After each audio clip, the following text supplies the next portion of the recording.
할렐루야. 오늘도 굿 TV에 함께 하신 여러분들을 예수님으로 사랑하고 축복합니다.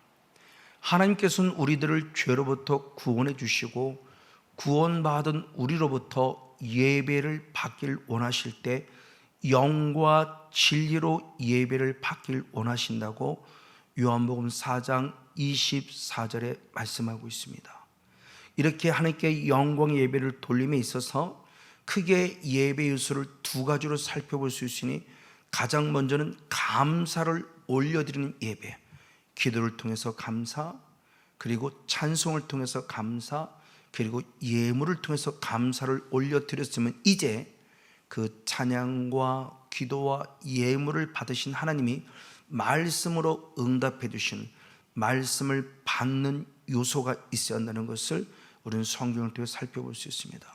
그러므로 다시 한번 우리가 살펴봄에 있어서 감사를 가장 먼저는 기도를 통해서 감사할 때 대표적인 인물이 다니엘입니다.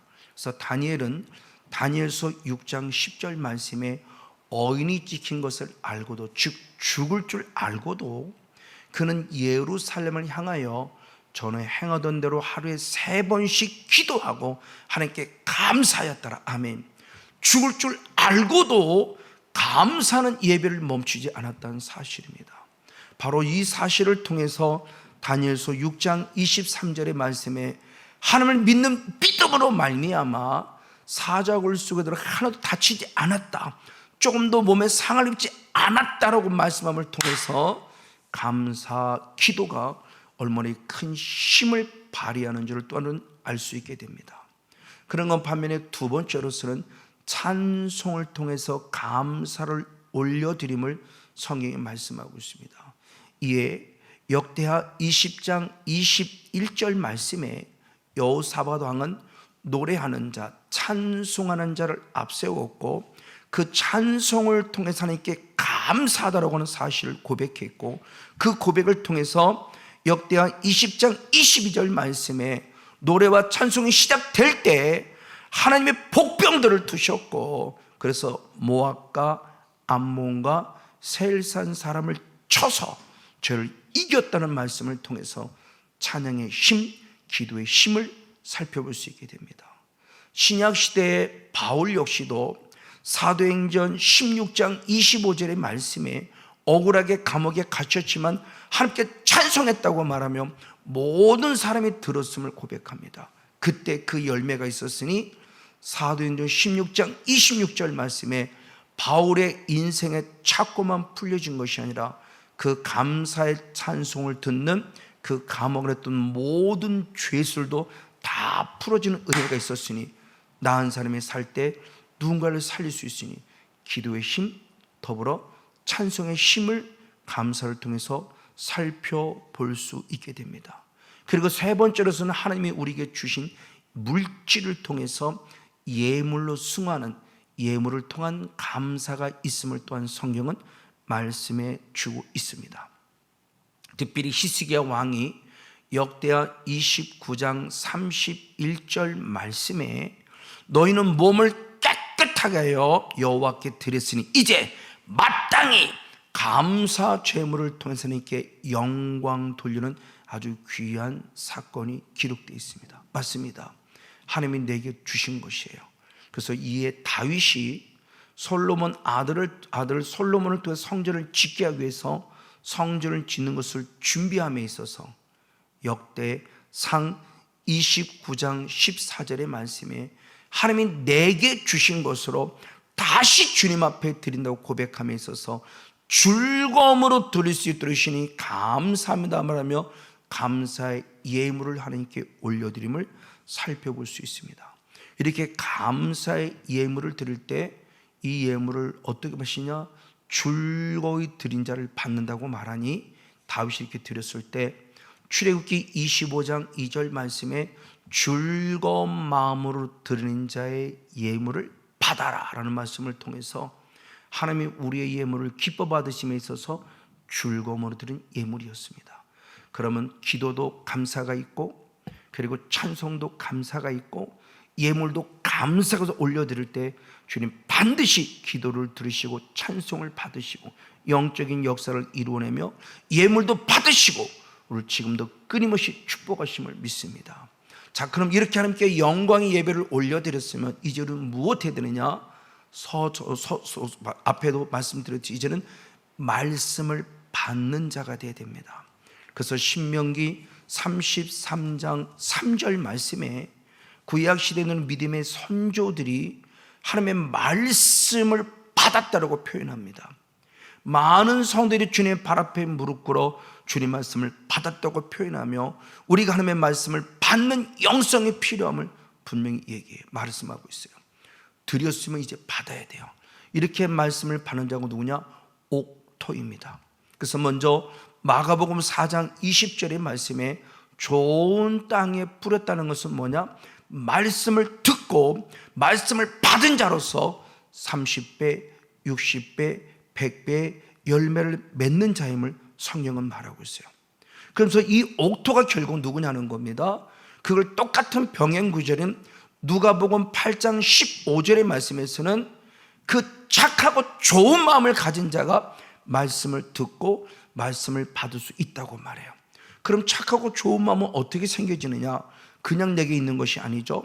그걸 야고보 사도가 야고보서 1장 21절 말씀에 너희 더러운 것과 너희 넘치는 악을 떼어버리고 영혼을 등이 구원하는 구원의 말씀을 온유함으로 받아야 된다. 바로 이 온유함으로 받는 이 말씀이 바로 누구의 마음이냐? 예수 그리스도의 마음이죠. 그러면서 이 마음을 가진 자가 착하고 좋은 마음은 옥토를 가진 자다. 그럼 착하고 좋은 옥토는 그냥 옥토가 아니라 내 안에 있는 더러운 것, 내 안에 있는 악한 것을 제거시킬 때 하나님이 주신 순수한 하나님의 마음, 예수님의 마음, 온유한 마음, 즉 착하고 좋은 마음을 품을 수 있을 말이에요.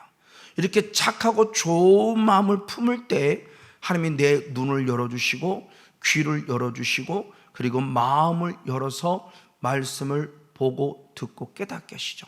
그래서 시편 119편 18절 말씀에 내 눈을 열어서 주님의 귀한 법을 보게 앞서로 말하며 눈이 열릴 때 볼 수 있음을 말해요.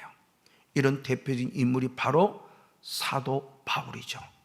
담에서 도상의 사람을 인격적으로 만난 사울이 바울들은 영성 안에 있을 때 사도행전 9장 18절 말씀에 그동안 내 앞의 것을 가리웠던 비늘이 눈에서 벗겨지는 순간 새로운 영의 세월을 볼 수 있었으니 오늘 저와 여러분에도 눈꺼풀 속에 막히는 영의 찌꺼기들이 눈으로부터 비늘이 싹 제거돼서 말씀을 볼 수 있는 눈이 되어지기를 주님으로 간절히 축복하고 축원을 드립니다. 그런가 반면에 또 두 번째로서는 욥기서 36장 10절 말씀에 귀를 열어 교훈을 들으라 라고 말씀하시며 우리가 귀가 열려서 말씀을 들을 수 있어야 되는 부분도 말하고 있습니다. 그리고 또한 더불어서 누가복음 24장 45절의 말씀에 성령께서 마음을 열어주심을 통해서 말씀을 깨닫게 하신다고 표현하고 있으니 눈이 열리고 귀가 열리고 마음이 열려야 진정한 옥토로서 30배, 60배, 100배의 열매가 맺는다는 거죠. 왜? 내 안에 아직도 악한 게 떠나가지 않고 더러운 것이 떠나가지 않는다 한다면 마태복음 13장 17절 말씀에 보기를 원하지만 보지 못하고 듣기를 원하지만 듣지 못한다고 분명히 말하고 있습니다. 그래서 빨리 내 안의 것들의 더러운 것, 악한 것이 완전히 사라져서 눈이 열리고 귀가 열리고 마음이 열릴 것을 보여주고 있죠. 이런 대표적인 교회가 첫 번째 데살로니가 교회입니다.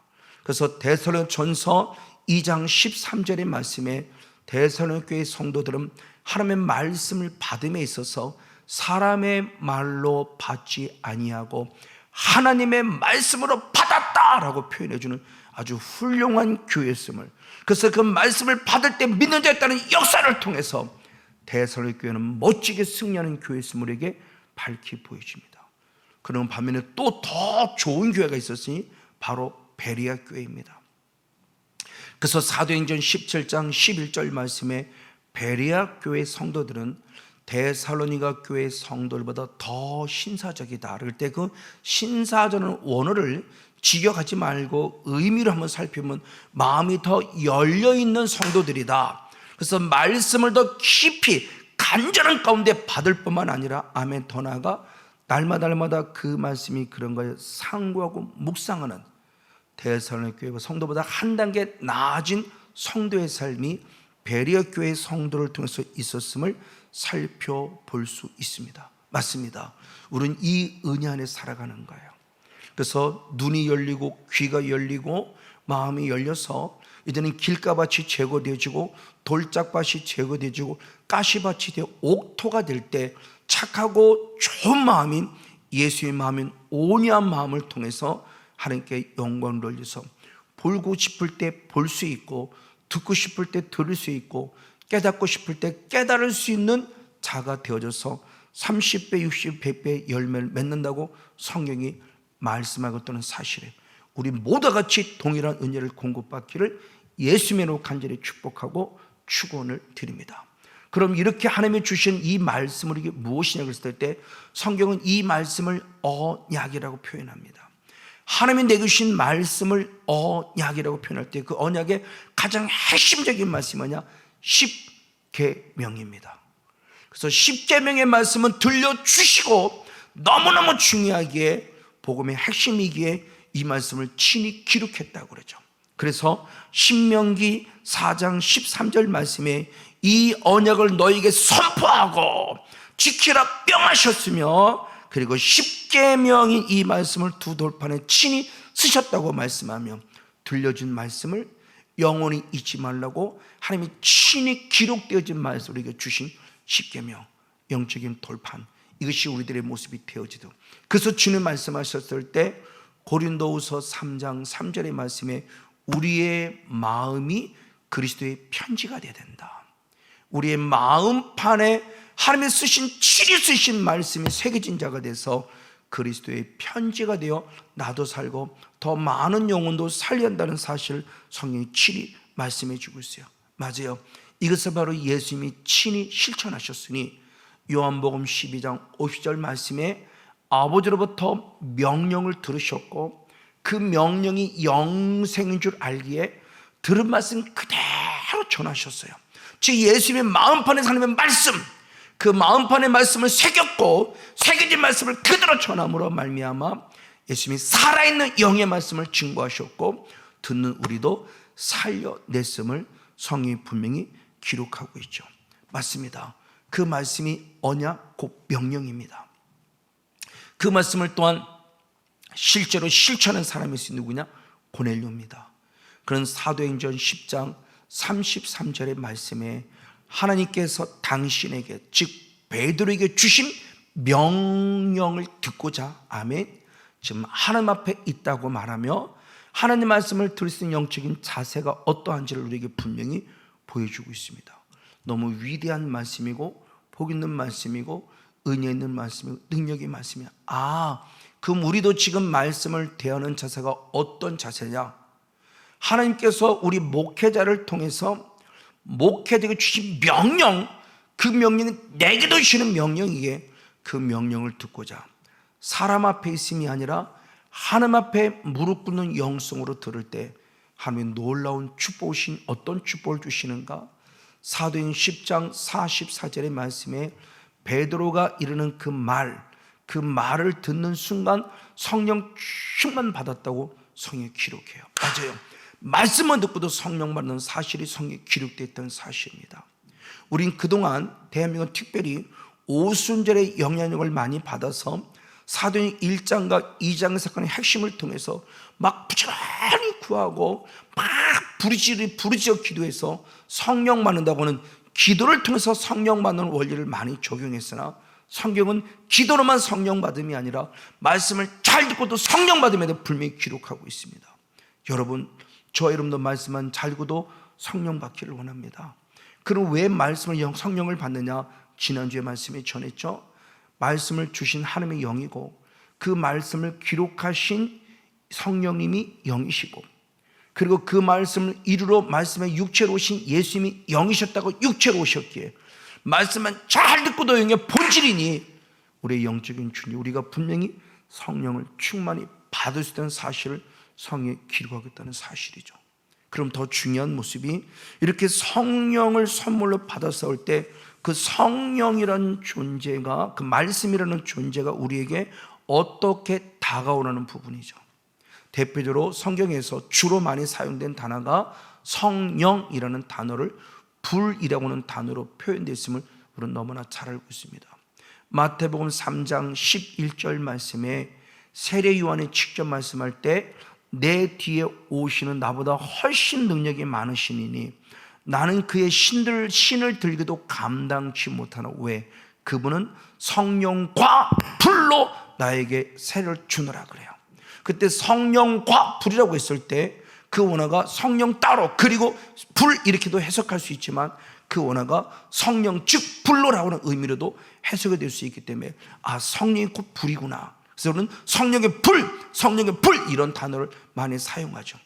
성령이라는 단어와 따로와 불이라는 단어도 쓸 수 있지만 성령 즉 불로 우리에게 세례를 주신 분이 예수님이라는 사실을 세례 요한이 증거했어요. 그래서 사도를 통해서 청해든 초대교회의 모습도 똑같은 일이 많이 벌어졌죠. 대표로 사도행전 2장 3절의 말씀에 초대교회 120명의 성도가 모였고 그들이 한마음 한뜻해서 간절히 부르짖을 때 성령이 임하였을 때 어떤 성령이냐? 불같은 성령이 임했다. 불의 혀같이 임했다고 말하며 성령이 임하는 그 순간을 불의 혀라고는 불로서 임한 성령을 말씀하고 있고요. 또한 이어서 바람으로 임하시는 성령도 말씀하고 있죠.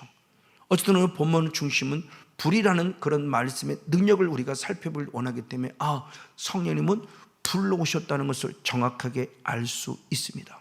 그런데 이 성령을 불로 표현하는 이 단어는 신약에서만 표현되지 않습니다. 먼저는 구약에서부터 아주 구체적으로 표현되어 있어요. 즉 하나님의 현현, 하나님의 나타남 이 부분의 모습을 불로 임하셨다는 것으로 많이 기록하겠다는 거죠. 그 대표 예가 바로 아브라함이었습니다. 그 아브라함이 먼저 창세기 15장 6절에 여호와를 믿으니 의롭다 여기심을 받았다고 표현하며 드디어 아브라함이 구원받음을 보여주고 있습니다. 그리고 이 아브라함에게 하나님이 언약을 하십니다.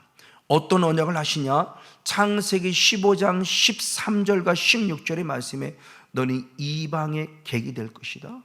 그리고 400년 동안 너희는 그 객을 통해서 괴롭힘을 당할 것이며 4대 만에 이 땅에 돌아오려고 하는 약속을 주세요. 언약. 왜? 아브라함이 애굽 내라는 실수를 범함으로 말미암아 그 후손들이 400년 동안, 정확하게 말하면 430년 동안 후손들을 괴롭게 만드는 통로가 돼요.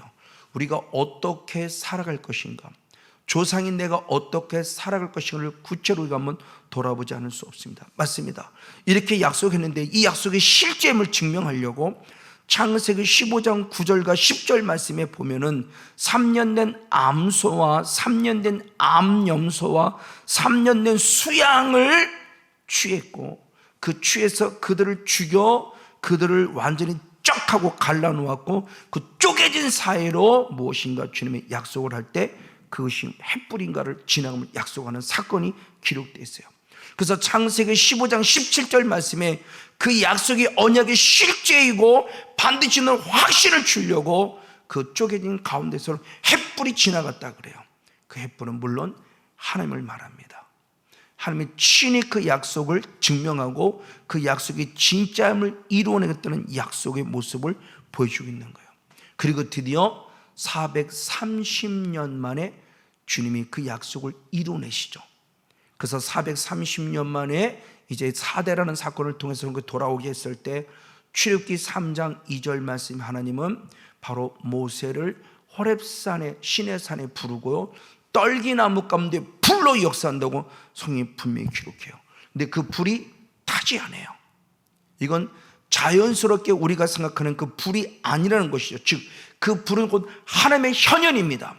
하나님의 실제적인 모습이에요. 불로 나타나서 모세를 부르고 있는 것이죠. 그리고 3장 12절에 들어가서 너는 애굽으로 들어가라. 그리고 그들을 구원해 내라.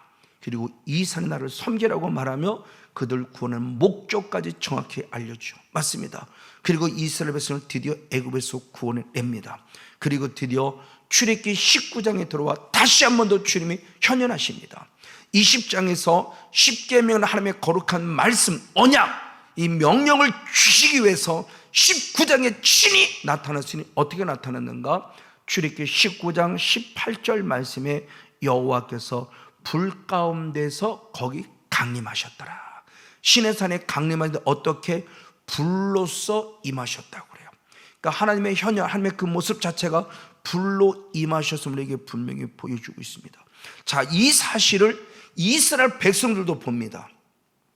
모세만 경험하는 것이 아니라 시내산 밑에 있는 이스라엘 백성을 경험할 때 출애굽기 24장 17절 말씀에 여호와의 영광이 임하였는데 그 여호와의 영광이 맹렬한 불같이 보였다고 말하며 백성들의 눈에도 불같이 임하시는 하나님을 볼 수 있었음을 기록해요. 그래서 그들은 주님 만나기를 두려워합니다. 우리가 만나면 죽습니다. 우리는 만날 수 없으니 모세여 당신이 모세 하나님을 만나고 우리에게 음성을 들려주면 그 우리가 그 음성대로 순종하겠다고 고백하는 도 중요한 내용이 나오죠. 이 사실 이제 40년이 지난 후에 2세대에게도 말해요. 그 2세대에게 말할 때 신명기 4장 36절의 말씀에 우리에게 큰 불을 보이셨고 불 가운데 나오는 그의 말씀을 듣게 하느라 말하며 하나님이 이미 시내산에 임하셨을 때 불로서 역사하셨고 불로서 말씀하셨다는 사실을 2세대에게 모세 스스로가 경험말을 정확히 말씀해 줍니다.